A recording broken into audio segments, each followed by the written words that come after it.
Pages 15 and 16 have got a bit of detail about Parliament, the House of Assembly and the Legislative Council. I'm not going to read all that detail out, we touched on it. On page 15 you'll see reference to what are called parliamentary committees. So the Parliament has these sort of committees who focus in on very particular issues, like the finances of the state or the economics of the state. Right? Now, is anyone aware of certain roles in the public sector that seem to sit above the public sector? Anyone had any experience? If you have a complaint, who do you complain to? Who's that? Rihanna? Well done. Yeah. The Ombudsman. Anyone ever heard of the Ombudsman? Okay. If there's a scandal with the state's finances, who might find it? ICAC? Well, ICAC is involved in issues of corruption and fraud. Okay. Any other roles that you're aware of that sit above the public sector? So there's a role called the Auditor General. Anyone ever heard of the Auditor General? Okay. If the Auditor General comes around, you just do what they say. Right. There's the Commissioner, ICAC, and the Commissioner for Against Corruption. So if you turn over to page 17, there's a list of what are called independent statutory officers. So these are roles in the government that effectively represent the people in making sure that everything's okay. So the Ombudsman, the Auditor General, the Director of Public Prosecutions, who actually takes matters of law to the courts on behalf of the government. Right? And that's a role that's above the politics of the government. So these roles report to the Parliament. Right? Most other roles report to ministers. All your roles, I suspect, would report to a minister or a CEO or within the department. These roles, they don't report to a department, they just report to the Parliament. Okay? And so they have a degree of independence which gives them special authority to say things without regard for the politics. They just say it. Okay? So you'll see a list of those: Solicitor General, Public Advocate, Guardianship, Ombudsman, Commissioner, and then the Valuer General. The Valuer General values state properties for the purposes of taxation. So you would have heard some publicity just recently about the Emergency Services Levy. All right, so anyone who owns property or our parents, we've just been hit with a big bill for the Emergency Services Levy, which is based on land values. The Valuer General goes out and calculates the land values, and that determines then what those taxes are. Okay. And then on pages 16 and 17 is a bit of information about Parliament and states' finances. Governments cannot tax anybody without law. All right, so a law has to be made to take the money out of our pockets, or out of our pays, right? Or out of our businesses' pays. All right, so their taxes are matters of legislation, and then if you want to spend money in government, that has to be done under the guise of legislation as well. So there's things called the Appropriations Act, which is what the state budget is. So when the state budget gets handed down, the Treasurer actually tables an Act of Parliament that says we want to spend money in these areas. And Parliament goes, oh, okay, or no. At the Commonwealth level, they're still debating the legislation around the budget, okay, because it's enacted by Acts of Parliament, by law, okay. And if the Parliament balks at a law or fights a law, the budget won't get through. Right? There'll be holes, gaps. Okay. So that information's on pages 16 and 17 for you. Is that all right? In terms of the legislature. So Parliament has House of Assembly, Legislative Council, committees, statutory officers, and it has a special role with respect to state finances. Okay? A very special role with state finances. So the next area of government is called the executive. So the sporting club. Who runs your sporting club? A president who's a member of what? The state association and there'll be a board. Yeah. So your president will be a member of a board or a chairman of a board or a chairwoman of a board. Okay. So most organisations that we know of will have a board that runs them. So a board will be a group of people who are responsible for the organisation, hiring and firing people, making big decisions. So in the state government, at the executive level, that board is called a cabinet. People heard of the cabinet? Okay. So the cabinet is the government of the day selects a group of ministers, and in South Australia there's a limit on the number of ministers. It's in the Constitution Act that says we're only allowed to have, I think it's 15 ministers maximum. I think at the moment we have 14. Okay. Those ministers form a cabinet, and that cabinet makes decisions about The government. What laws are going to be put forward, how money is going to be allocated, how policies are going to change, how the rules are going to be set, what services are going to be delivered, etc. That's what the Cabinet makes decisions about. And each of our positions will report to a Minister of the Cabinet. So if you're in the health area, you're reporting to the Minister for Health and the Ageing. Right? If you're in the justice area, or justice is a little bit different. If you're in the police force, you'll be reporting to the Commissioner, but the Minister for Police will oversee that. There's a difference in the police area. Okay? Correctional services, you'll report to the department and then through to a minister. Does that make sense? Each of us will report to a minister. So you have a cabinet, and then the cabinet has a group of ministerial powers. Now the cabinet meets. Does anyone know how often the cabinet meets in South Australia? Anyone know how often the cabinet meets? Have a guess. Hey, who said that? Sorry, Danny. Someone mentioned I heard the right words. Jessica, is it? I don't know if it's every Thursday, once a fortnight or once a month, but I know it's on a Thursday. Okay, so they do have a Thursday meeting. They also have a Monday meeting. So they have a Monday meeting every week, and on the Monday meeting, people put forward submissions about what they want the Cabinet to decide about, all right?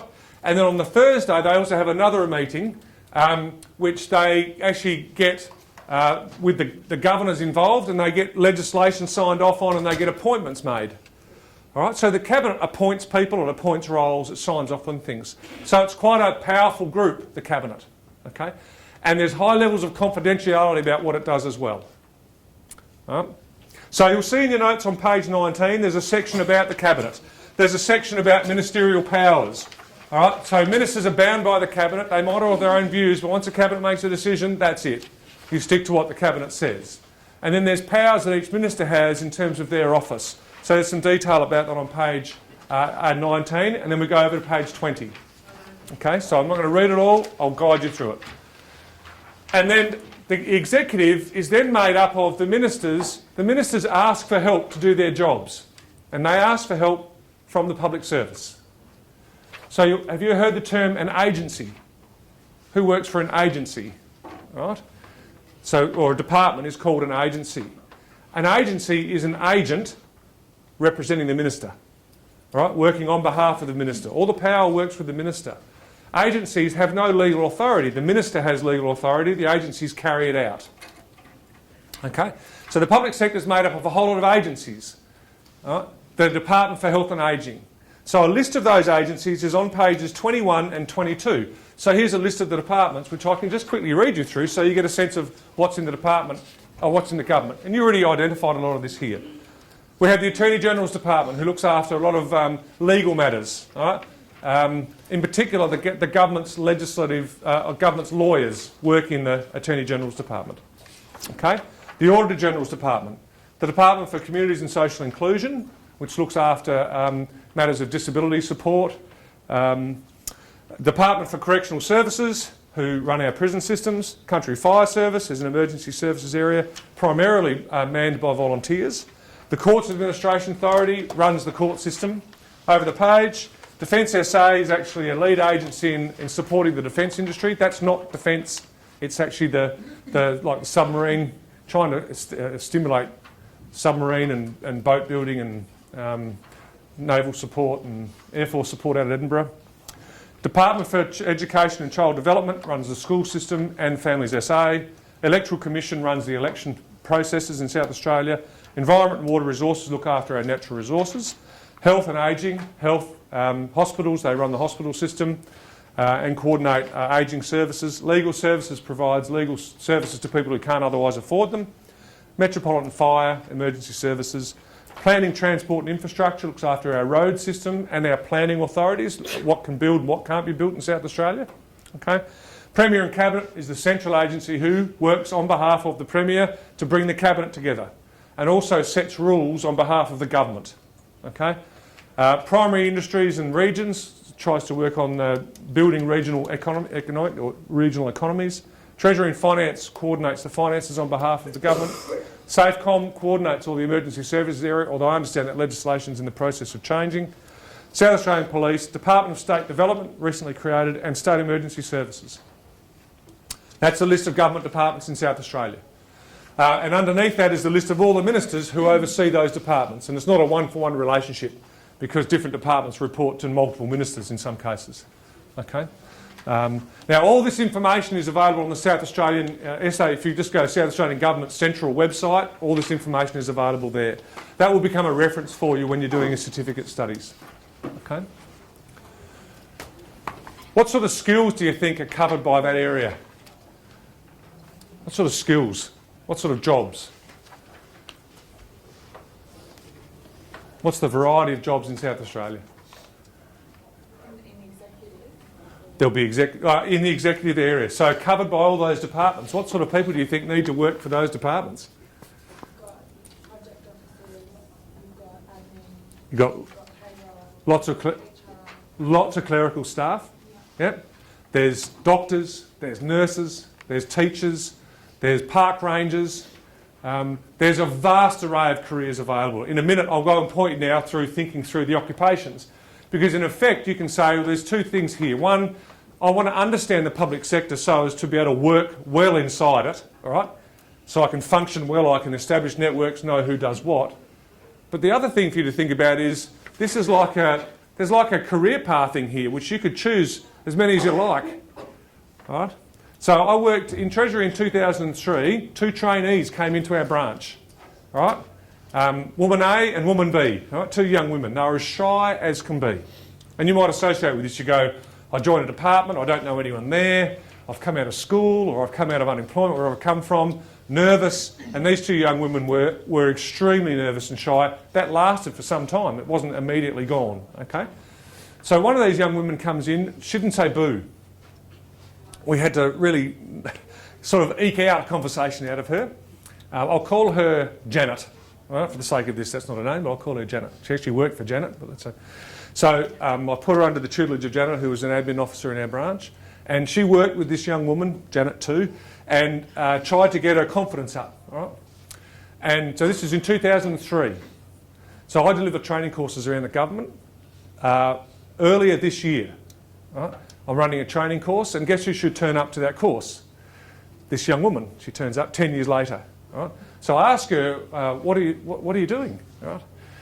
And she's gone from being an admin officer in Treasury to being a manager at Cleveland National Park in 10 years. And I said, how did you get there? She said, I love the environment, I like the outdoors, I like working with animals, I like working with the environment. She's managed her career path over the 10-year process to become someone with responsibility in the Cleveland National Park. Right? So who would have ever thought? Right? We never knew what her interests were because she's never said anything to us. Okay?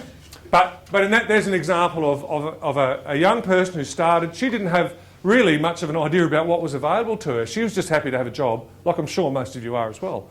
But she went out of her way to actually seek out what her interest was, what her skills were.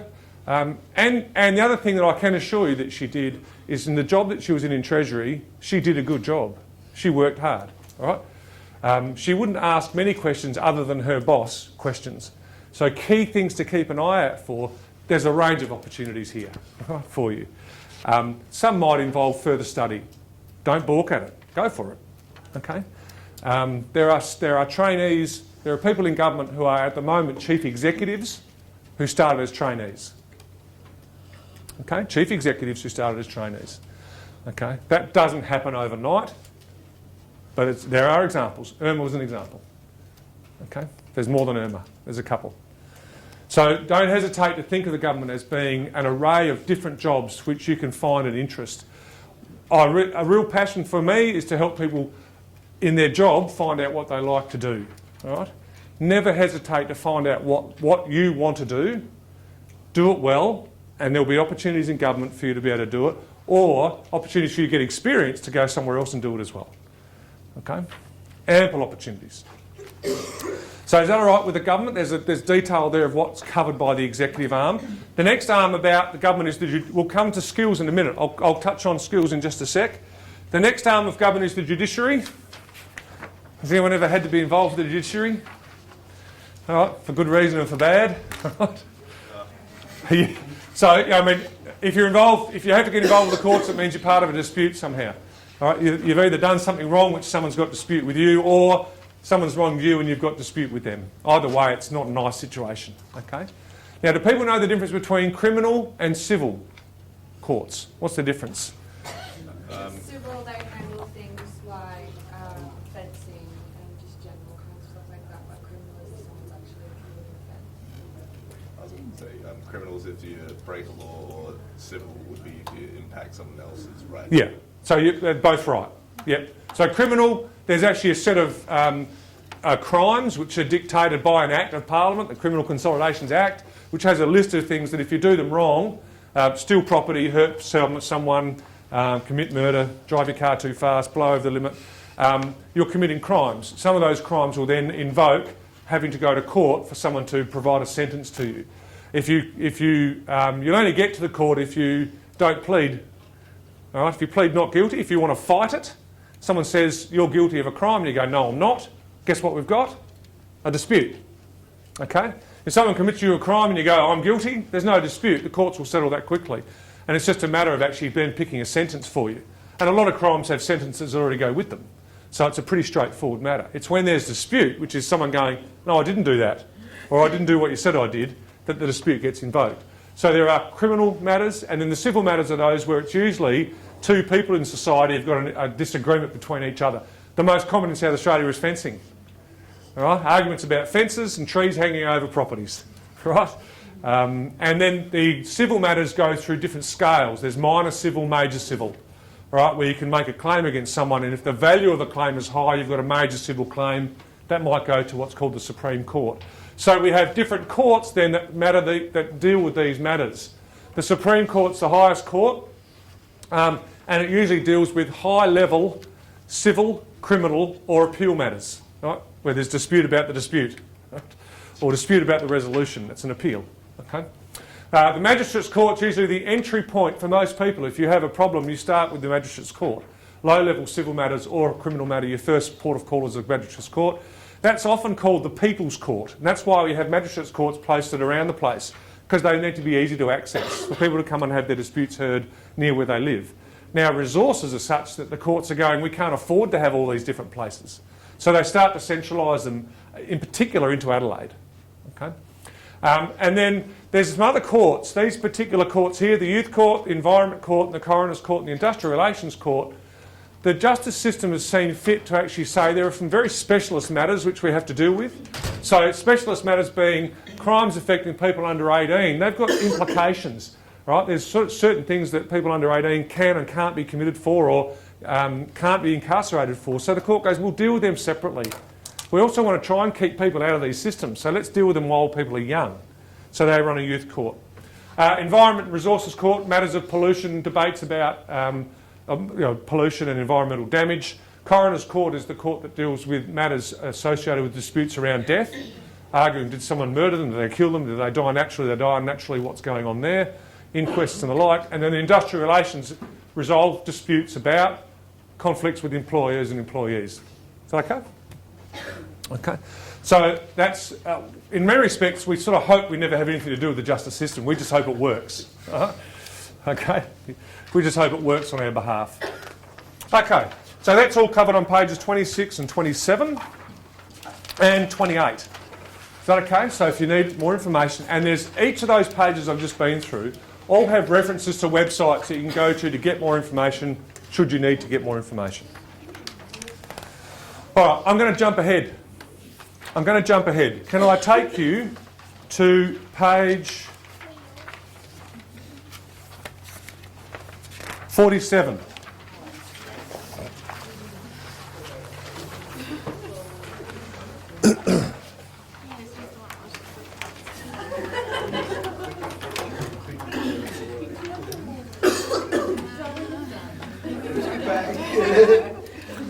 All right, can I get you in your groups? There's two things I want to do. One, have a chat about what skills you think are needed across the public sector. All right, that's one thing. The second one is, see the table here, is I want you to do a little self-evaluation. So what we do in the self-evaluation is you say, on that list is a list of skills. List 1, list 2, list 3, list 4. Okay? You go through the list and you mark the ones, right, tick the ones that you think you either like or that you're good at. Or both, I don't mind. Okay, so leave alone the ones that you don't like the look of.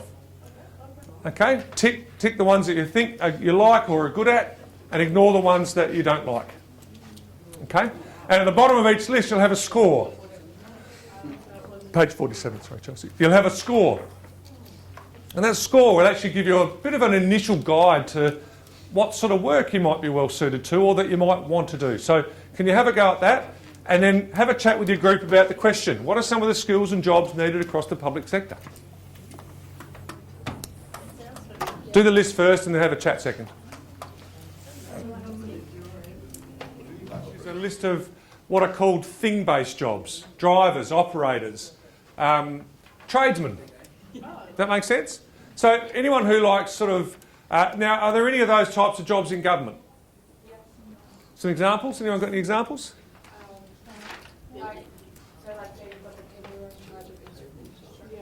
Yeah, we have got builders, we have got bus drivers. Yep. We've got gardeners. All right, the government owns the Botanic Gardens, doesn't it? As well as have gardens attached to some of its other facilities. There are people who operate machinery in parts of government. Hey? There's maintenance people. There's a whole range of those people across. There's bus drivers.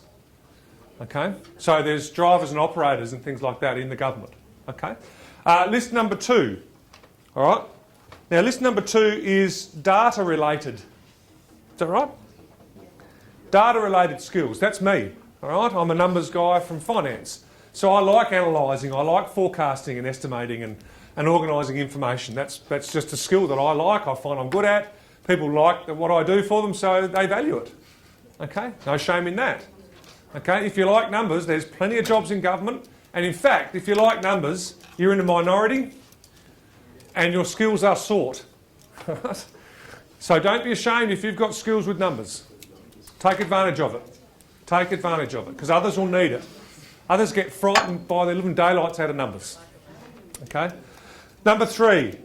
List 3 is people-based skills. So people-based skills, which is critical for service-based industries. So if you're providing services, guess who you're dealing with? People. Okay? If you're teaching, you're people. If you're in healthcare, you're dealing with people. If you're in HR, you're with people. If you're answering call centres, you're dealing with people. All right? Highly valuable skill in government. All of these are. All of these are. And the fourth area relates to more sort of ideas and thought-based work. Where's this necessary in government? Executive, everywhere. Someone did say everywhere, and I wouldn't disagree with you. Yep, everywhere. So problem solving, developing policy and rules. That requires creative thinking, requires ideas. Okay? Critical parts of government. And I'm sure there'll be times where you'll be asked in your job, can you find better ways of doing it? Guess what you're being asked for? Ideas. Okay? You're being asked for ideas. You've got to engage some creative thought. The government also has areas like, actually this wasn't on the list, all right? Arts. The government runs the arts in many respects. The government has a film corporation, a library, a museum, an art gallery, all right? It runs the arts, heavily ideas-focused areas. Yep. All right, let's flick over the page. I think I've got a couple of examples. On page 48. So here are some things. We have tradesmen, park rangers, bus and train drivers, cleaners, cooks, chefs and kitchen hands. The government employs a huge number of chefs, cooks and kitchen hands. All right? Our hospitals are like massive restaurants. 3 meals a day, every day, for hundreds and hundreds of patients. All right? Every day. Day in, day out. Okay? People have got views about the food, but having been a resident in a hospital for a while, you appreciate every meal you get. I don't care what it looks like. All right? Data, accounting, finance, payroll, invoicing, auditing. Believe it or not, the job of a librarian and archivist, they're government jobs. We've got the State Records Office, we've got the State Library, we've got the museum. They're librarian, archiving jobs. The state government has to keep the records of the state. They record our society. Okay? Data entry, claims, contracts. For people you have supervisor, manager, counsellor, case manager, sales and consulting. nursing, carer, reception staff, service staff, teachers, education assistants. Heavily people-based jobs. Ideas, marketing and communications, graphic artist, design, draft, architect, tourism and arts. And in that bottom right-hand cell, can you write policy development? Can you write policy development? Does anyone know what that means? What's policy development? Development means like you develop skills. You write, come up with ideas. So you like pretty much like doing policy development, you're editing or creating new structures and processes. Yeah, to solve problems. Yeah. To solve problems. So government's always dealing with new issues. All right, new issues like the internet, at a Commonwealth level, like security threats, right? And when these things come up, someone in government has to actually come up with the ideas of how are we going to deal with this? How do we deal with these problems we've never seen before? Or how do we deal with problems we have seen before? Okay, so we have to come up with ideas. And policy development is the way I'll describe that in more detail in a minute. Okay?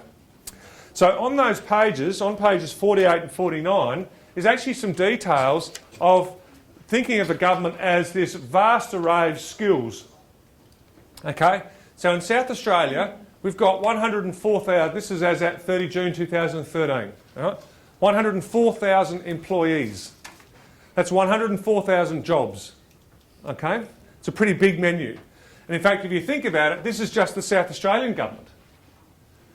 So we also have a New South Wales, Victorian, Queensland, Western Australian, Tasmanian, ACT, Northern Territory government.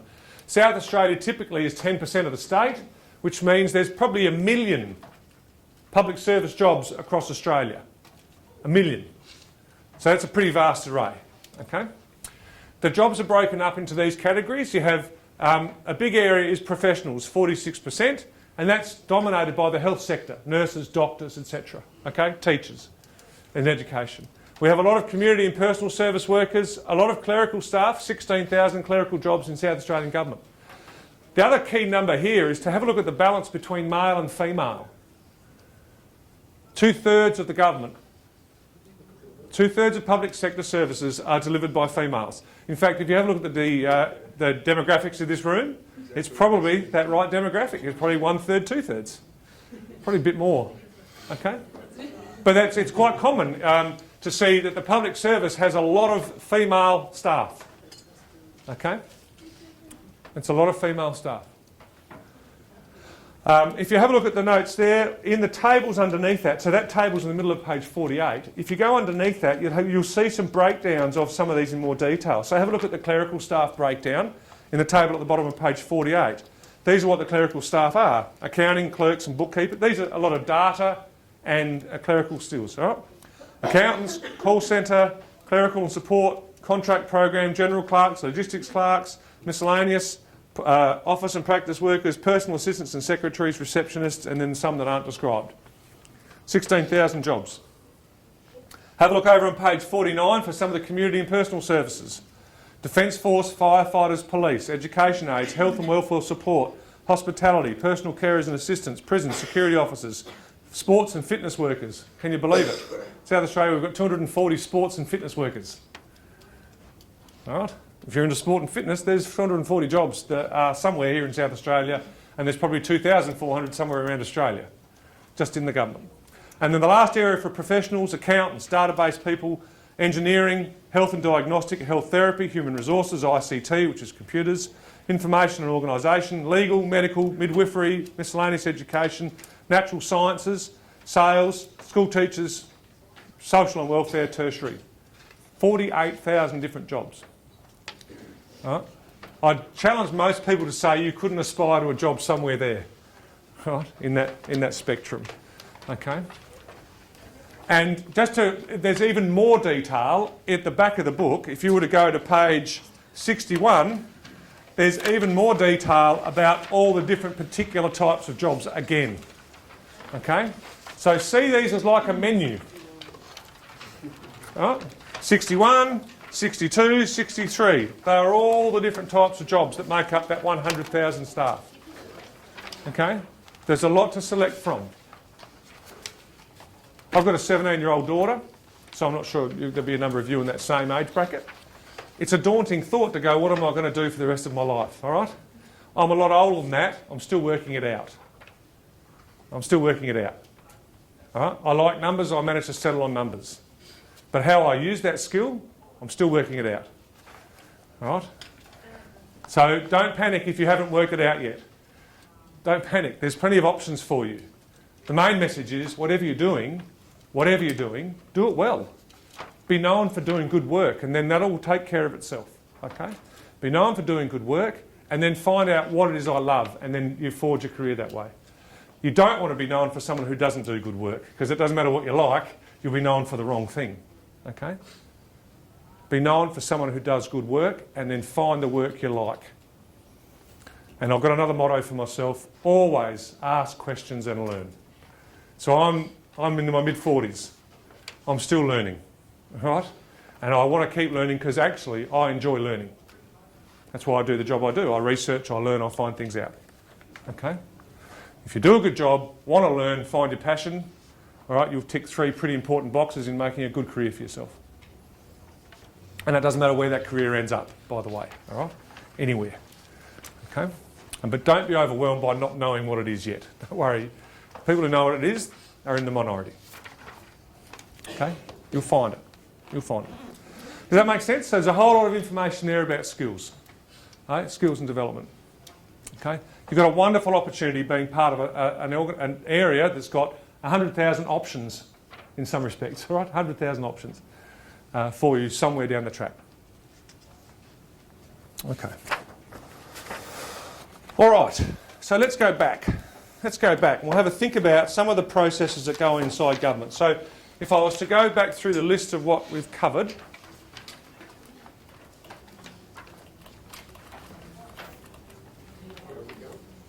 So I'll guide you in a minute. I'll guide you now, actually. Page 29. Can you go back to page 29?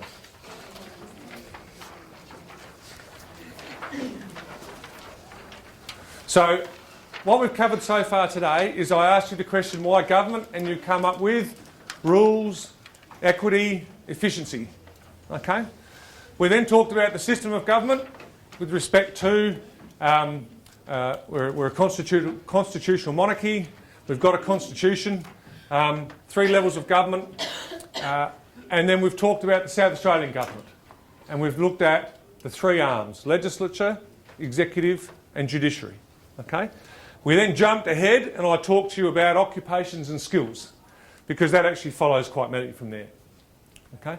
What I'd like to do now is I'd like to take you through some of the processes that happen in government to get you a sense of the decision making and the thought that has to go into what we see before us as the government. Okay? Now, you might not be involved now in these processes, but in one way or another, I can guarantee you these processes will and do affect your job. Okay? So the processes that I want to just think through are the legislative process, right, the judicial process and the budget process. Okay?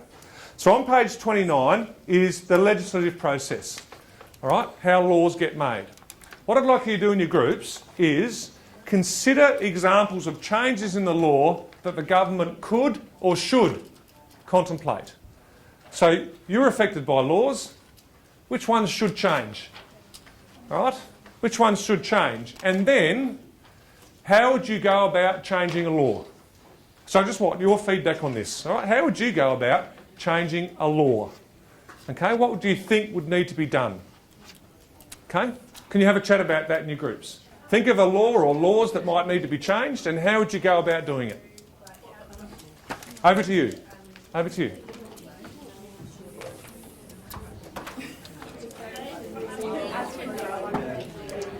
Pick a law, any law.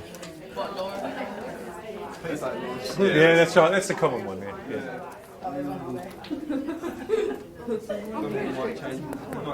All right. What are some laws? What are some laws that you want to have changed? We talked about same-sex marriage. Okay. So, Marriage Act or... Oh, is that what? Well, there'll be a basic act that defines these things, that defines what... So most acts will define what something is, like what is marriage. and it's probably been defined. I'm not an expert in the Act, by the way, so I'm here to, I don't have a view on it either way. Well, I'm married, right? So I have actually got a view, but only by practice, not by thought. I'm going to get myself in trouble in a minute. This is being recorded, isn't it? That's my wife. So most acts will have definitions about what is marriage, and it'll probably define it as something that's done between a man and a woman. And so the legislation itself precludes same-sex marriage by its definition. Okay? So someone can reasonably say, actually, I want to challenge that. I want to change that law. I want to change the definitions in the law, which will therefore change the way the law gets carried out. So that's quite a common area to want to change. Anything else that we might want to change as a law? The P-plate. Jacinta. Yeah, it's very common for people in your age bracket to want to change the P-plate laws. All right? And now, how might views about society differ here? So I suspect you'll want to relax them a bit, won't you? Yeah, well, I'm just saying like how many passengers, because having one passenger in the car is basically the same as having 3 more, let's just say. Like, you're not, Yep. It's the same distraction, and the curfew is pretty stupid at 12 because say that like if I had, one of my friends was in hospital and I had to go at like 1 o'clock in the morning to go and get her or something, like. Yeah, so there are going to be times where the laws are going to be tested. Now, but are there elements of the society who would want to make the laws tougher? Yeah. Which part of the society would want to do that? Older people. All right. Yeah, parents of 17-year-old kids going, oh, wow, this is a fantastic law. The old people that don't know how to drive. That's right. So now do you start to see the complexity here? Right, instantly, you've got differing views about a law. Any other laws? There's countless laws. We said the lockout laws. Okay, excellent. Yeah, that's another one. Okay, and again, you can imagine there'll be differing views. There'll be those who are directly affected going, these are too tough, they're not right, they're not fair. That'll be yourself and the nightclub owners. And then there'll be all the oldies, like me, going, wow, what a great idea. What a great idea. So I've got a 17-year-old daughter and she can't go out after midnight because she's not allowed to drive, and she's locked out after that anyway. I go, that's fantastic, right? My job's done. All right. Any others? Okay, so what steps? So if someone came along and said to you, you're a part of the government, all right, you might be part of a team in a government department, so you might be working with an executive group or just as a trainee in a team, and they say, holy cow, our job is we've got to change this legislation. What steps might need to be taken? You have to go to the bill, like the trade bill, yeah. So in the steps of the process is a bill, somewhere in the steps, but there's a few steps that might lead up to that. Yeah, we'll skip that. Yeah, that's fine. I don't mind. That's all right. Let's make it as easy as possible. Eh? Yeah, and then you go into the lower house, so to see who debated. Right? Yep. And then see whoever wins, and it might like go up if successful, it goes up to the higher house. Yep. Upper house, sorry. So then it goes to the Legislative Council. Yeah, yeah, I'll it. Yeah, that's the upper house. That's fine. Or it's the green house and the red house. All right. So it goes to the green room, then it goes to the red room. Okay. They vote it. If both of them agree, now could these houses change the legislation? They could if they debated. Yeah, amendments. So what happens is parliamentarians will put forward amendments. They'll say, I want to change. So I don't mind what you're doing with the P-plate laws, but can you amend it from a midnight curfew to a 1 a.m. curfew? Yeah. And they might debate that, and then someone will go, oh, that's a great idea, I've got a 17-year-old daughter. And someone else will go, it's a terrible idea. And they'll debate it. And in the end, these things get won or lost by the numbers of people in the parliament who agree or disagree. And most times, the parliament will vote to the political persuasion of the parties. So the parties can't be seen to back down on these things. So let me go back to this step here. Let's say it goes through both houses. Okay? What happens after both houses are signed off on it? What happens then? You go to like the Prime Minister. It goes to someone fancy, yeah. It's not the Prime Minister. You need to get the General's seal. of approval. Seal. So it goes, in our case, to the Governor. At the Commonwealth level, it'll go to the Governor-General. So it'll go to the Governor, And when the governor does what they call a sense, all right, yep, good bill, it becomes what? Goes from a bill to an act. Okay? So it's like a conversion process. All right, goes from a bill to an act. So while it's being debated and until it's assented to, it's a bill and then it turns into an act. Okay, it's like this piece of magic. Now, how do you get a bill? Who comes up with a bill? I can't argue just into that. Well, which people? Is it policy? Would there be policy writers? Oh, absolutely. Would there be like anything to do with the public? Like, would the public have something to say before it goes through? What do you reckon? So what do you reckon? Let's say you were defining it. Would you like the public to be involved in this process somewhere? Yeah, so they've got, Huh? Aren't you already involved? Yeah, because they elected the minister. So you've already elected someone to do this for you. So that's right. You've already sort of gone, look, if for everyone to get involved in all these, it would be a long, tortuous process, wouldn't it? But aren't there laws, though, where the government will actually go, we actually do want to test these out with people? Okay? So part of policy development, I told you to write down policy development before. To write a bill, someone's actually got to develop the ideas of what should go into the bill. You've got to draft it. Okay? So there's the bill actually has to have drafting, but before you draft it, you actually have to have the idea of what's going to be almost the drafting instructions. Who would draft a bill? Does anyone know who actually drafts a bill? There are bill writers in South Australia. It's a job. Okay? So there's a group called Parliamentary Council. Parliamentary Council is a group of lawyers whose job is to write bills. That's their job. They write bills. So the cabinet's involved in that as well, though. Cabinet has to be involved in this process. All right? So somewhere in here, the government, with Cabinet, signs off on a bill. Okay? Because it's got to reflect what the executive thinks it wants to do. It's got to involve some politics. That's what Cabinet is. Okay? So, and then somewhere along the line, someone comes up with the idea of the need for a bill. Okay? So we end up with this pretty long process. And that process will be in your notes. So let's go over to page 30.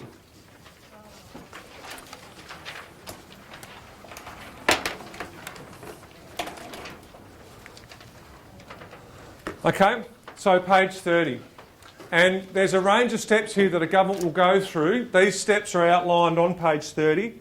Okay, so the first one will be, you'll find, what do parties put to us in an election? What do they put to us? So they want to be voted. What do they tell us they're going to do? A proposal. Yeah, they make promises. And most of the promises are about matters of law. Okay? So if you look at the Commonwealth level, they make promises about changing border laws, border protection laws, or changing same-sex marriage laws, or being tougher on crime and so therefore making longer sentences. So governments actually put these to people and say, if we win the election, we're going to change these laws. So we are involved in the first instance by voting for the government whose laws we like more than others. Now in Australia, the sign of stability is such that there's actually not a huge amount of difference between the two different spectrums. All right, we've sort of narrowed in onto a small ideological spectrum in Australia. Okay, and we're debating across that. Okay, so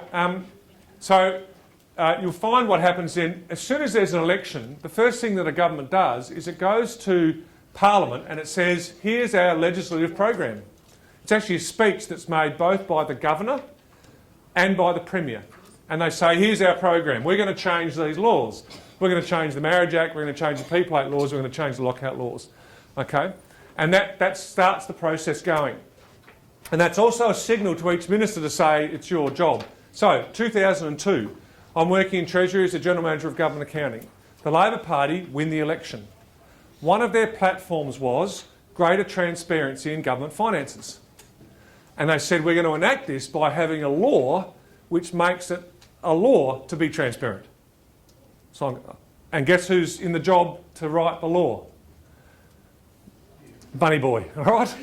So they come along and they go, Kevin Foley sits down, he says, we won the election, here's our promises, who around here is in charge of writing the legislation for this area? And I go, that's me. He says, all right, what I'd like you to do, Mark, is we would like you to put forward a piece of legislation which addresses all these things that we promised in the election. Over to you. And what happens if they don't stick to their promises? Okay, so then they have to face the public. Okay? Which they did. In fact, if you look at what happened at the Commonwealth level, that's what the debate was about in the last election, which was the Labor Party made these promises and did or didn't keep them, and the Liberal Party says we'll make these promises. And on the balance, people go, actually, no, we don't mind what they did, or we did mind what they did. All right, and then we pick. Okay, and we pick. So in that case, Kevin Foley says, I need to write a law. Now, no one had ever told me about this process. Right? So I'm going, what do I do? What do I do? Okay. And so I go, I don't know what to do. Who do I talk to? So thankfully, someone put me in touch with a fellow called Richard in Parliamentary Council. So I ring him and go, Richard, what the hell do I do? He says, you need to develop some policy and start thinking about what instructions you want to have. So what happens is, I develop policy to say, well, if government, if you want to do this, here's how you would change the legislation. And that goes to Cabinet. And Cabinet say, and it's in the form of instructions to the Council. So I develop some ideas, right, and with Richard's help, and go to Cabinet with a submission that says, Cabinet, can you please give the Parliamentary Council these instructions for how to do the legislation? So Richard's telling me what instructions he wants. All right, so I go to Cabinet and they sign off on it. I give the instructions to Richard, he drafts a bill. Now, I might want to have, in that case, I might want to consult with the public, with other members of Parliament, okay, at some stage along this spectrum. Richard gives me a draft bill. He then says, the next step is you've got to talk about, consult on this draft bill, and Cabinet have to sign off on that draft bill. So off we go. We now do consultation, okay, including meeting with members of the opposition to talk about, here's the bill we're going to put before Parliament, what do you reckon? So you have them going, oh, we don't like it, or we do like it, have you thought about this, have you thought about that? We change it, we go back to Cabinet, they sign off on the bill, then we give it to the Minister, and the Minister introduces it into Parliament. So the bill's right, but can you see all the work that goes into it before you come up with a bill? That work is the work of the public sector. Okay? The executive arm is heavily involved up here, and this becomes a legislative matter. Can you see the distinction?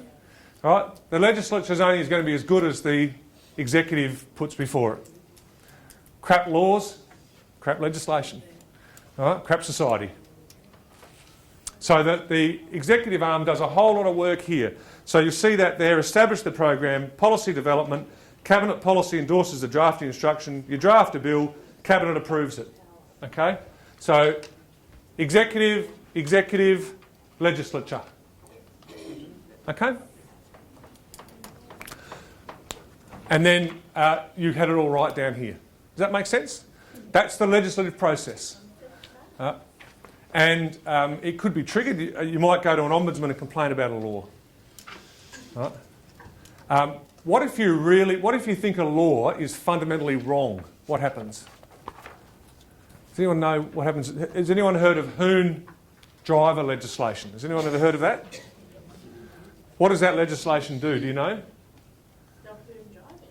Yeah, but what happens if you get caught doing Hoon driving? They impound your car. They can impound your car. What else can they do to your car? Crush it. Right? So they can impound your car, they can clamp your wheels, they can crush your car. Now, I can imagine as an 18-year-old, someone who might have the car as the prized possession and I might have put all my money into it and I've made a mistake. I've been caught doing what's called Hoon driving. All right? Would I be happy about having my car crushed because I've made a mistake? So what happened was, there's actually a case study of this back in your notes. Can I guide you to page 45? Here's an example. Hoon driver policy and legislation. This legislation went through every part of the government process I'm about to go through. Okay? In the 2006 election, the state government promised to toughen Hoon driver legislation to enable wheel clamping. Right? Following the election, the Labor government in early 2006, the policy was developed by Attorney General's Department. So they went through a policy that they said, the government said, this is what we want to do. The lawyers had to work through, can we do it this way, can we do it that way? Right? They had to be careful not to breach some constitutional rights. Okay, there's some things that you might want to do, but you just can't do. The law of the land won't let you. Okay?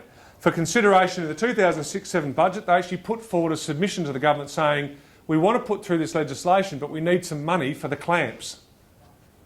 So they had to go through the budget. Okay? They go through the budget and then they prepare legislation. And hoon driving legislation appeared in the 2006-7 budget with $50,000 approved. It was then introduced to Parliament in 2007 and assented to in August 2007. So it went through this whole process and got assented to. Okay? But the law doesn't finish there. In 2011, a fellow called Graham Anthony Bell was ordered by a magistrate to forfeit his 1996 Commodore utility after being convicted for a third drink driving offence in a 10-year period. Okay? He argued, so this guy said, hold on, I'm going to argue with the law. So he takes the law to the courts. I've got a dispute with the law, he says. There's something wrong with the law. I know I've made some mistakes, but actually there's a problem with the law. So he goes to that and he says, I want to actually argue that it's invalid. The law is invalid. You've made a mistake in creating the law. Okay? So he takes that to the Supreme Court. His lawyers argued that the police did not have the authority to punish offenders. That's the responsibility of the courts. So police convict people, arrest them, but the police actually don't inflict any punishment. The punishment comes from the courts. Whereas this legislation said, actually, the police inflict the punishment. And he said, that's wrong. Our society doesn't do that. Our society has the police convict, the courts punish. So hold on, you've got the police punishing, that's wrong.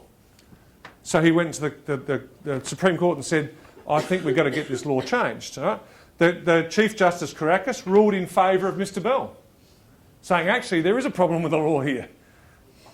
There's a dispute. The courts make a judgment about the dispute, saying the anti-hood legislation took away the discretion of the courts and applied a double punishment to drink drivers who would lose their licences and be fined by magistrates.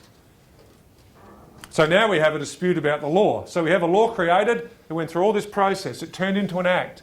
Now what's happened is someone's got a dispute with that act, they've taken it off to the Supreme Court. Okay? The Supreme Court's gone, yes, your act's flawed. So in September 2000, now the state government then appealed that. So the court systems get convoluted. The state government went back and said, actually, we don't agree with you. And so they took it now to a full bench of the Supreme Court, who then said that the state government anti-hood legislations weren't unconstitutional, and they changed it. And they reinstated his forfeiture. So what you're seeing here is all the different parts of government process come together in one place, just through one simple bit of legislation. Take it to an election, the public goes, wow, we like that, that's tough. All right? So unfortunately, you might be in the minority. Right? The public might like tough laws, and in fact I think you'll find the public does like tough laws. Okay? Now you'll discover in 30 years' time that you'll be wanting tough laws. Right? But right now you're going, no, this is not fair. We're young, we want to be free. Right? So government goes to an election and the public says, no, we're not allowed to be free, you're going to have these laws. The laws get passed through a whole process here, and then someone disputes them, the courts make a judgment, and they may have to go back and change them or not change them. Does that make sense? There's one example of that process being played out. Okay? All right, so let's go back into your notes. Let's go back now to page... I'm actually going to go back to page 35. Page 35. All right. Page 35. Has anyone here, this is just a matter of interest, all right? You've now got a job, you're earning money, and you're spending money. Who has a budget? Who has a budget? Who has a budget? Okay, so can you just, without giving me details, what have you got in your budget? Have you got a list of things that you want to save for? What have you got in your budget? Hey? Okay, so you want to make sure you put money aside to cover your rent, bills, utilities, food, car loans, Hey? Rainy day fund. Rainy day fund, which is like a little savings pool for yourself. Okay. So if petrol prices, so people will drive a car. If petrol prices go up, what do? You either drive less, or what else might you do? You might say, I can't drive less because it gets me to and from work every day. I've got to get to work every day. You allocate more to that, and how do you do that? Take money out of somewhere else. Does that make sense? It could be out of your rainy day fund, it could be out of your drinking fund, it could be out of your education fund, it could be out of your utilities fund. You might go, bugger it, I'll sit at home and have no lights on. Okay? Your car's got an air conditioner, right? You drive around and keep warm in that, sit at home, it's cold. It's probably more efficient ways to keep yourself warm than that anyway. That'll cost more petrol. Yeah, it will cost you more petrol, that's right. Okay? So can you see how you have to deal with these complexities? Now, the government has to do a very similar thing, but instead of the line items in the budget being utilities and rent and insurance and cars, what are the line items in the budget for the government? What are the line items in the budget for the government? So, the answer was on page 11. The answer was on page 11. They're the line items for the budget of the government. Health, education, law and order, roads, environment. All right, they're the line items. So while you choose between, and I choose between, utilities and cars and holidays and things like that, governments have to choose between health, education, courts, defence, social security. Okay? Does that make sense? Tough decisions, aren't they? Someone has to make them, though. Someone has to make them. What I'd like you to do, and this is where I'll go back to page 35 where I just was, all right? Can I ask you how you would go about making the decisions to reallocate money between those items on behalf of the government? So if I came to you and said, I'm going to have to take out $100 million of government spending in South Australia, how would you work out who to take it from or how? How would you go about doing that? So there's no right answer to this because the government grapples with this all the time and hasn't got the right answer. But I'd be interested in what you think your views are. How would you go about doing that? All right, what are some of the things you do to try and make that decision? So can you talk about that with your colleagues? Okay, talk about that with your colleagues. How would you do that? What would you do? I would maybe prioritise which ones are more important. So what areas do we work in? What areas do we work in? Health, education, Treasury. Oh, Treasury, you're the enemy, right? What other departments, Charles? Okay, housing. Oh, it's Attorney General's, is it? A tribunal, dispute. Yeah. Juna, environment. Okay. So another way to think of this is to say, what if someone wanted to cut money out of your budget or you wanted to put more money into your budget? How would you go about doing that? So go. Data.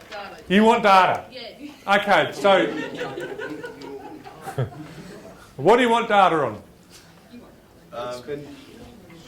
Get data from the government departments, so expenditure, revenue, and just like you can look at books. Okay, so you want to know what the current level of spending is. Does that make sense? All right, so the budget process is, anyone who's got a budget here, did you build it from scratch? Did you just sort of go, I need to work out all the different things I spend my money on? That's called that is one way to do it. That's called a zero-based budget. So a zero-based budget is what you do is you say, I'll have a clean slate, all right, and I'll just write up all the things that I'm going to spend my money on. Okay, and then you calculate it all and you say, oh, that adds up to less or more than I earn, and then you know whether you're going to save or spend. I would highly encourage you, this is an individual message to you as individuals, I'd highly encourage you to value your own money by having a budget. You might not have been taught that way. We pick up these habits from our parents.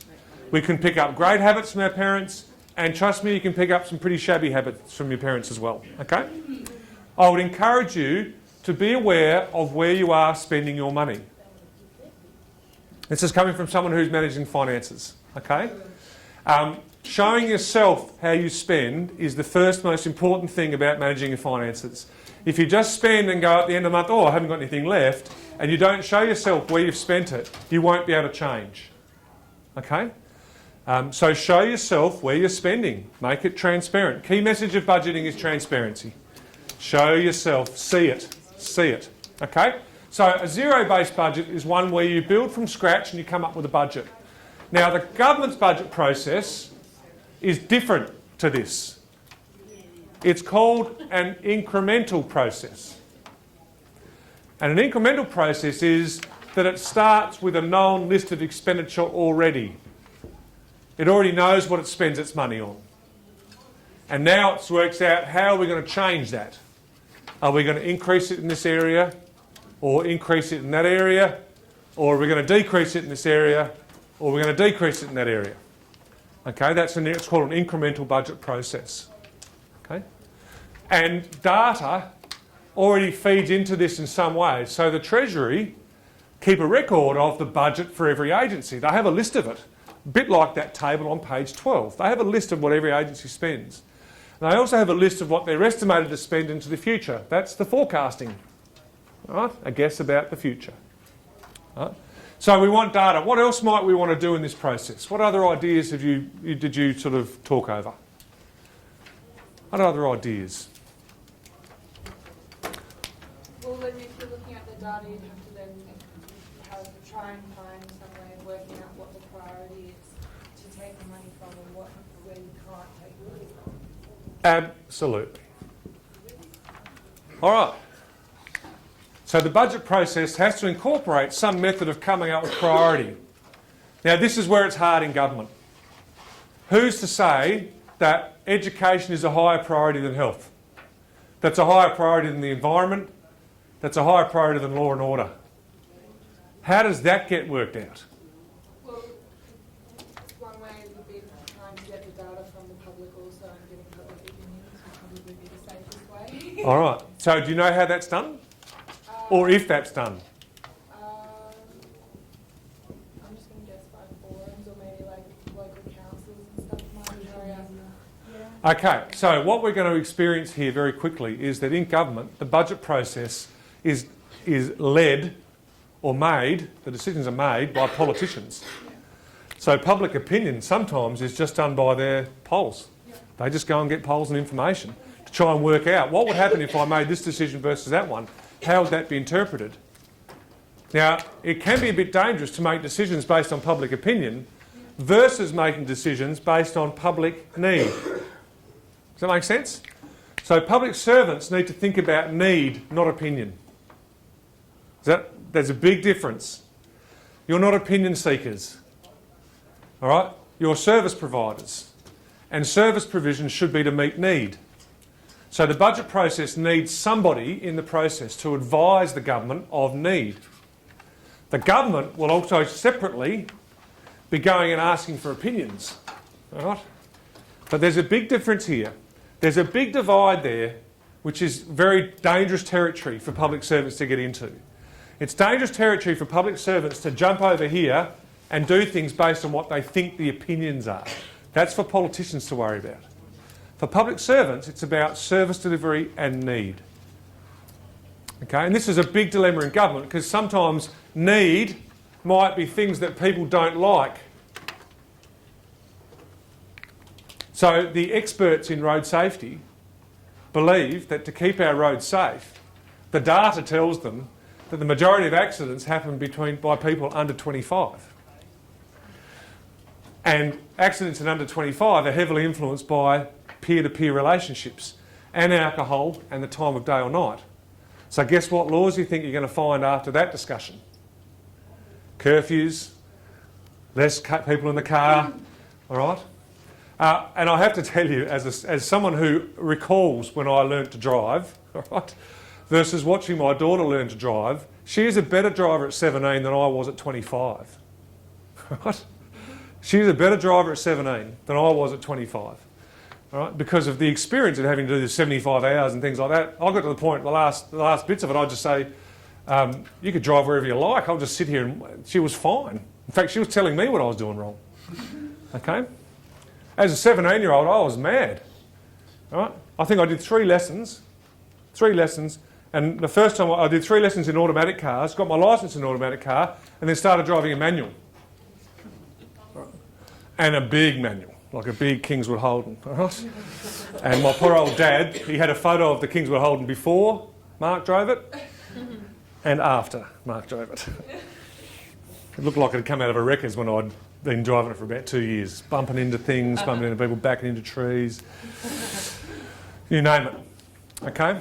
So sometimes we have to be very careful distinguishing opinion from need. So the data that needs to be collected here by public servants in the budget process is data about the need for expenditure. Yep? Not just the expenditure. All right? So why do you need to spend money in health or education? Why do you need to spend money on the court system? Okay? So why would you need to spend money in our court system? What's the need there that needs to be met? Sorry? There's a big demand for it. Okay, so we're going to get to demand. Okay? How does demand get reflected if it's not being met? What do you see? If you've got demand and it's not being met, what do you see? Well, chaos, but there's actually order to the chaos. What do we see? Complaints? But what do you formally see? Has anyone ever tried to buy tickets for something that there's more demand than there is tickets? What do you see? Exhaustion. The prices go up. Ah, but government doesn't have prices. Lack is what you need. Yeah, and what does it end up resulting in? A backlog. Hey? A backlog. A backlog. All right, and a backlog. Nearly every part of government has some form of backlog to it. Okay? It's called a waiting list, isn't it? Anyone want to have elective surgery in a hospital? There's more demand than there are spaces for it. Guess what you have? A waiting list. Anyone present to emergency services? Do you just go straight through? Or what do you have to do? You wait. Right? How long might you wait? 4 hours, 6 hours, 8 hours? All depends on how serious you are. Aha. Which boils back to the need. Government is about managing backlogs. Right? Demand that's unmet. So the budget process tries to work through this concept of looking at, can people put forward their needs? So the budget process, can I turn your attention to page 36? And there's a funny looking picture on page 36. And this outlines the sort of process a government goes through over a 12-month period. Now, it's got a lot of detail in it, so I won't get too carried away with the detail. But what I will do is say to you that the budget process has 3 aspects to it. And you'll see this at the bottom of your page. You should see it at the bottom of the tables. Strategy setting, negotiation, documentation. Not only will the government do this, your departments are doing this internally. So if you're doing a job that needs more resources, you might go to your boss and say, we need more staff, or we need more bits of machinery, or we need more computers, or we need more of something. All right? So the budget has people putting together bids and ideas and needs in the first half of a financial year, between August and December. Okay? So the government hears from within, oh, there's more need for more courts, or there's a big waiting list in hospitals, or there's pressure in education, or there's problems in families SA, all right? Or there's a need in the disability sector. And each minister is coming forward saying, I need. Okay? And the government is getting advice from people about how really do you need it, how big is the waiting list, all right? So you hear in the hospital sector about the lengths of waiting lists, don't you? Have you heard about that? That reflects the need. Big waiting list, big need, small waiting list, small need. So if they go, well, the hospital says we need more, and they go, hold on, your waiting lists are low, they go, actually, that's not as priority. Even though there's a waiting list, there's a bigger one in the housing sector, or there's a bigger one in the court sector, and we're more worried about those. Now they start to dictate where they're going to put these things. Okay? So this process happens through here. Each agency, the budget process essentially is ministers coming forward with bids. I want more money for this. Minister 1. Minister 2, I want more money for that. Minister 3, I want more money for that. Okay? And Treasury will be asked to prioritise them. What would happen if we let the Department for Education prioritise all budget bids? What would happen? Education to go first. And what if we let the Department of Health prioritise all budget bids? What would happen? Health would get all the priorities. So the role of central agencies like Premier and Cabinet and Treasury is to stand back and go, hold on, we want to rank these bids because no one else will do it other than in their own interests. So as central agencies, and you have it in the state public sector through Treasury and Finance and Premier and Cabinet, and in the Commonwealth you've got Treasury and Finance and Prime Minister and Cabinet, their role is to help the government prioritise these things based on agencies who enunciate their needs. Okay? And you'll find the same thing happens in your organisation. In your organisation you'll have a finance team, all right? And you'll have everybody going to that finance team saying we need more money. And only the finance team is the one who can prioritise it because everyone else in the organisation's got their own interests. Okay? So in your organisation you will have people, your boss, you will be saying we've got a problem over here. All right? We've got a need, we've got a waiting list, we've got a big risk. Okay? You'll go to the finance people and say I need more money, and the finance people will go, oh, we don't have enough, and you'll say, well, we need to reallocate. And they'll get that by prioritising. And you in your own personal life will be making decisions. Right? You'll have money that have priorities, all right? You'll have some things that you're willing to wait for, like saving for a holiday is your waiting list, isn't it? I could take it now and borrow money, or I could wait until I've saved it up and take it later. There's your waiting list. What do you do with your time? Okay? And if you save more money, you'll shorten your waiting list. I'll put more money there and I'll take it quicker. Okay? Or if you're losing money, you'll have to keep putting it off. We do that every day. That's the decisions we make as families, as individuals. Okay? So the government goes through this process. Everyone puts their needs into a bucket.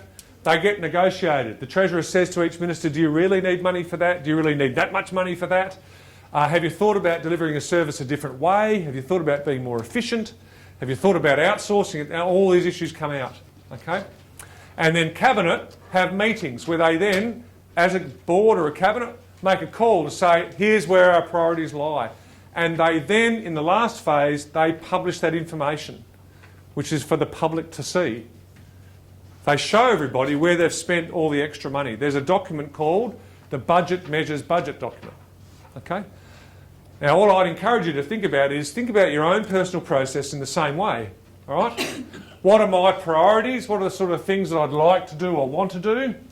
How do I work out which one's actually more important and how do I capture it? And that can just be in a little note for yourself saying, my priorities are A, B and C.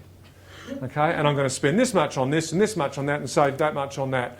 And if there's a problem, I'm going to redivert money from here to here. Okay, that's a budget. That's budgeting. It works the same way at a government level as it does as an individual level. It's just you get bigger. So the government has more zeros on the end of it. All right? Personally, we have less zeros on the end of it. But the decisions will always reflect a debate between what you can afford and what you need. Okay? And this is going on day in, day out in the public sector. Day in, day out. People are arguing, I need more money for this. We don't have it. Oh, how can we reallocate it? Why is yours more of a priority than mine? And this is where the complexity of the public sector comes out, because there's this constant demand for services. And the reason is because there's no prices on public services. They're free in the main. So people can demand as much as they want. And the budget has to work it out. Okay? You go to a private company and you say, I want as much as I can get, and they go, there's a price. They limit you straight away, don't they? All right? In government, there's no limit. And there seems to be no end to what we want as well. It's our society. We want more. That's okay. Does that make sense with the budget process? Just as another little picture, if you have a look over on page 40, just so there's no... there's a picture on page 40 about the way money flows around the government. So the way money flows around the government is not much different to how money might flow around your personal finances. Okay? What revenue do you earn? What's it called? What's your revenue source? Salary. Yeah. Okay? So you earn a salary. I'll bet your salary goes into a bank account. Is that right? Okay? So your salary goes into a bank account. Does anyone have more than one bank account? Yep. And why do you have other bank accounts? So I can, one's like paying rent and the other's just like Okay, so you have buckets. Yeah, that's right. Yeah, yeah. So you have buckets to save into to spend. Okay. So what happens is the state government's revenue is taxation and grants and royalties, and that money goes into a thing called the consolidated account, which is the main bank account of the government. And where Brad works in Treasury, there's a group of people who look after that bank account. Okay. They then say, well, instead of having rent and holidays and things like that, they have government departments, health and education and those sorts of places. And so Treasury put money into their bank accounts to enable them to do their thing. And they're called agency operating accounts. Okay? Now, some of those agencies also earn revenue in their own right. So the health department does charge some patients for things. If you break a leg and hire some crutches, you'll be paying a certain dollar a week for the crutches that you're using. Huh? Some of them will give you fines, so the Department of Environment will fine people if they're doing things wrongly, or they'll charge people to use national parks. That money will go into their bank account. And out of that bank account, that organisation will pay for all their expenses. They'll pay for salaries, they'll pay for petrol for their police cars, and they'll pay for whatever it is the government needs to spend its money on. Now, if you need more money to buy a car, where do you get that money from? Keisha? Car loan. You borrow. Okay? So governments also borrow. Governments, instead of going to a bank, they go to the banker's bank, which is called the money market, and they borrow money. Okay? So if a government spends more than it earns, it makes up the difference by borrowing. And in government, there's an institution called SAFER, who's the South Australian Financing Authority. They go off and they say to the Treasurer, how much do you need to borrow? The Treasurer says, I need to borrow $1 billion. They run off to the markets and they say, markets, we want to borrow $1 billion. And the markets go, great, here's $1 billion, right? And they put it into the account and then they spend it. That's government's finances there. It's just like our finances, but again, more accounts and more zeros on the numbers. Okay? There's no more mystery to it than that.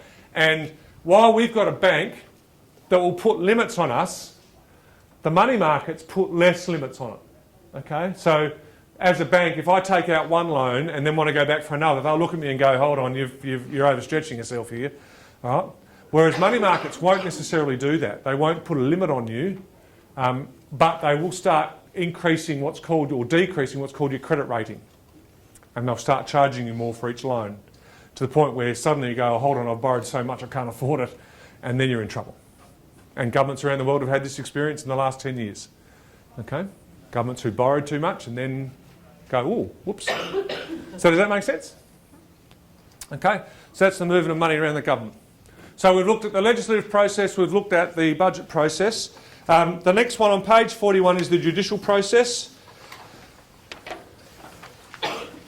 And we might, the other ones, there's one I've skipped earlier, there's one about cabinet. I'm not going to go through the cabinet process, the information's there for you. And the last one's machinery of government. I'll touch on that but won't go into detail. So the judicial process is very much about how courts resolve disputes.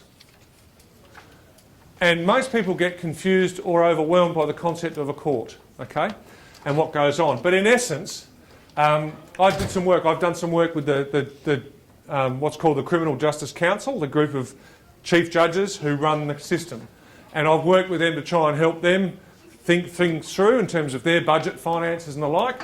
And we sat down one day and we sort of worked through what is the actual process that you go through.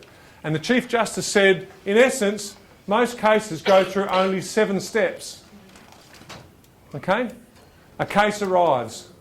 So you go through a justice. If you've been involved in, let's say you robbed a bank. Right. All right. Let's say I robbed a bank. Might be better than that, better than you robbing it. Let's say I've robbed it. I've got less to lose than you have because you're younger. All right. So let's say I robbed a bank and someone caught me. Okay. The police would come to they'd present me to the court and go, hey, this guy's robbed a bank, and that is a case arriving. Does that make sense? I get presented by, there it is, all right, the case arrived. Then what happens is they'll go through a case management where they'll say to me and my lawyer, did you really rob a bank? And I'll go, oh, I'm not sure. Is it worth me saying that I did or didn't? So they're managing it now. They're actually trying to then get you to the point where you make a plea or in this case, they actually take it to the Chief Justice, to the Magistrates Court and go, there's enough evidence to suggest he did do it. You know, there's his photo and the thing, there's his fingerprints and everything. He looks like he did it. We're going to commit you for that crime. And now we're going to tell you you've got to come back to court in a certain number of days or weeks or months. And in some cases, if I don't get bail, I stay in a prison. If I'm not at risk, I get out and I get to come back to court at a later date. Okay? And then when I go back to court, they're going to ask me pretty quickly, did you do it or didn't you do it? Or if it's a civil case and I'm arguing with my next door neighbour about my fence, the case will arrive by my neighbour going, I've got a claim against this guy Mark, he's stuffed up my fence, he's built it in the wrong spot, he's cost me some land, it's worth $100,000. Right? And they'll take it to the court and the case arrives. And the courts will go, oh, what's the story here? And they'll talk to the lawyers, is there really a case? What's the story? Yep, there's a case. All right? And then the courts will say, can the two people settle it? Can they try and work out a way of dealing with this? Or the criminal people will be saying, can you just say that you did it? Right? There's a lot of evidence here, and you know, if you did it, if you say that you did it, you'll get a lower sentence. So they do what's called sentence discounts. Oh yeah, I did it. Well, that means you'll get 2 years instead of 5 years if you said that you did it. Okay? So this all happens to try and keep, a lot of matters can be settled right here. Done. You've said guilty, you're done. Or we've settled it, you're out. But if I can't plead, or I don't want to plead, and if my neighbour and I don't want to settle, guess where we go? To a trial. Okay? Criminal trials will often use a jury. Civil trials will just be a judge who's sitting there listening to the information going, what are these two people? What do I work out? And they'll go, you've made a mistake. Or they'll get conveyances or something in. Yeah, you did draw the line the wrong way. You put the fence in the wrong place. Fix it. Right? And they'll make a judgment. The judgment being, you are guilty, you're not guilty, or I find in favour of you or not you. And then what they'll do, they also make an order. So has anyone ever heard of a court order? You can do this, you can't do that, you're sentenced to this, you're sentenced to that, keep away from him, keep away from her. They're all orders that the justice is making to try and resolve the dispute. Yes, there's a dispute between two people, they don't get on with each other, we'll put a restraining order. You're not allowed to go within 50 feet of him or vice versa. Okay, that's an order. It's a form of sentence. And that's how what they call dispose of cases. Nearly all cases go through this process. So that information's on page 42. Okay, and at the end of the day, you can turn around and go, I don't like it. All right, you made a mistake, judge, and you can appeal. You either didn't take my evidence into account, or someone misguided things, or the publicity was wrong. You can appeal. Okay, and an appeal is like another dispute. You start again. You go back through this process here, and you might have a committal, a trial. All right, settlement, etc. And you keep revolving until you resolve it. Okay, you resolve it. Does that make sense? Again, I hope you never get involved in any of that. Page 43, the last thing that's in there is a thing called machinery of government. Has anyone ever heard of that? What's machinery of government? Government structure. Government structure. Well done, Brad. So, you will experience in your time in the public sector the government restructuring the public sector. Okay? Yeah, well done. That's right. So you've got the smarts here, you see. How do you work this out? You just start reading, all right? So the government will restructure itself, okay? So it might come along and say, we're now going to split the department. So who's in the Department for Education? Did I hear someone say you're in education? There's a couple. Yeah, Jacinta, you are. Yep, that's right. It's all right. Oh, yeah. Yeah. So it's currently called the Department for Education and Child Development. What if they want to go, actually we want to split the two apart? Right? And we want to have education over here and child development over there. We want to split them out. They'll go through a machinery of government process. They'll work out what they want to split apart. They'll document it. They'll get the agency to work out how it splits itself into two bits. The agency will go to Treasury and say, here's our money split into two bits. And then they'll pass legislation. What they do is put it through what's called a gazettal. Anyone ever heard of the Gazette? And the Gazette will list what's happened. Okay, so in your notes there's a bit of information about machinery of government, and over on page 44 is an example actually of where the government did split a department up. Okay, so it said here's the Department for Communities and Social Inclusion. In a machinery of government change, in a restructure, it gained the Office for Women, the Office for Volunteers, the Office for Youth. They came from these different departments, and it lost Families SA, which went off to education, and it lost aged care, which went off to health. It's a restructure of government. It's changing the way government works. That's called a machinery of government change. This will happen probably every 18 months in government. They used to do that with state development. Yes, it just happened. State development was the combination of two government departments, DeMiter and the further education, merged together, state development. Okay, so you'll hear this term, machinery of government. It's just a restructure, changing the way organisations are made up. Okay, so that's really the information I wanted to go through with you today. Is that all right? Because you've got a lot of information. Thank you. Intense material. You now have, over the course of your certificate, you can draw on this to help you work through each of the elements of your certificate. Okay, so this becomes a reference guide. Right? And what I'm going to get you to do is one thing before you leave. One thing. Yeah, they from there. Okay? On page 49. Page 49, down the bottom of page 49, can you write down what's been my most important learning and why? Okay? If you write it, you remember it. What's been my most important learning and why? Bottom of page 49. Write down what you want to remember from today, right now. All right, what's been my most important learning? Jane's just handing out some USB sticks for you. And once she's done that and you've written that, you can go.